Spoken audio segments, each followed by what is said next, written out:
Okay, you guys, we're gonna get started with this oven marinated ribeye steak recipe. As you can see, I've already seasoned it, and now I'm just doing the stabbing method, which I learned from my mother to help the seasoning seep through the meat, especially if it's thick meat. You want to go ahead and stab it up, you know what I'm saying? Get the juices flowing, rotate it to the other side, make sure it's thoroughly on both sides seasoned well and the juices are seeping through it. Let it sit for a little bit. You know, look at that beauty. These are the seasonings I use, nothing too dramatic. Of course, Montreal steak, lemon juice, and my favorite kicker for a little oomph, spice. Get the oven heated up, preheated. And if you are an islander, Caribbean family, most likely you have pots with oil in it. So we're gonna go ahead and remove that out the oven. Don't want no fire starting, you know. We'll be using red potatoes also for this meal. I'm only cooking for me and my mother, so I'm only using 4. Clean them off a little bit. And then we're gonna go ahead and stab them up, cut them into little pieces. Don't mind my struggle. I probably used the wrong knife this time to cut these bad boys, but they don't gotta be perfect. I just need little pieces. You feel me?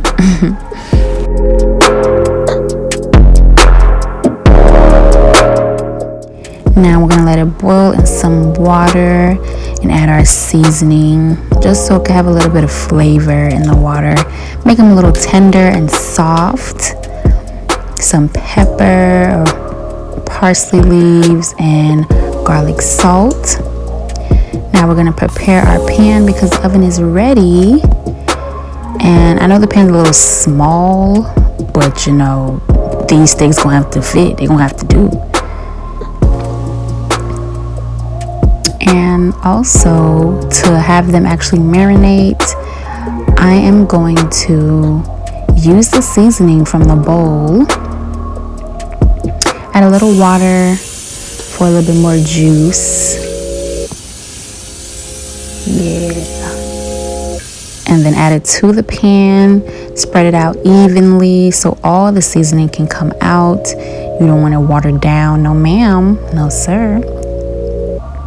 Spread it so it's evenly in the pan. And before I put in the aluminum foil, I let it sit in the pan for at least a little bit. Checking on the potatoes, making sure the seasoning is fully thoroughed inside of the pot. A little butter. You know how that go.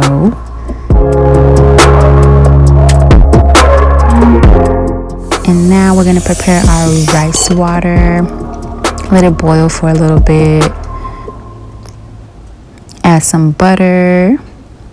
And we're using Knorr pasta size chicken flavor broccoli. It's getting a little thick at this point. You want to stir it periodically, not too much, but periodically so it can actually soak up the water. Looking good, looking good. Potatoes looking good also. Still need a little bit more though, more time. Alright, look at that. Now we add the aluminum foil since it's been in the oven for at least a good 20 minutes. And let it continue to simmer. Everything looking good. Rice is basically almost complete.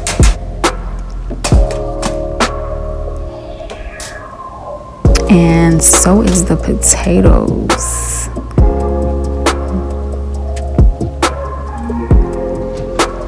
After we let it sit for another 20 to 30 minutes, you see it's getting more of a coloring to it, and I added the potatoes now so they can also marinate in the juice.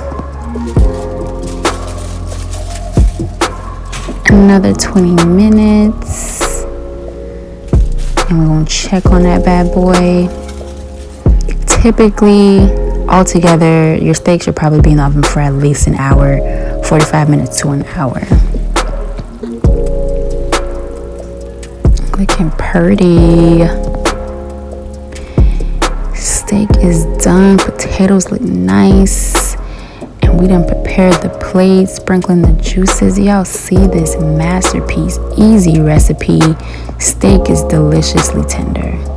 Don't forget to like, comment, and subscribe.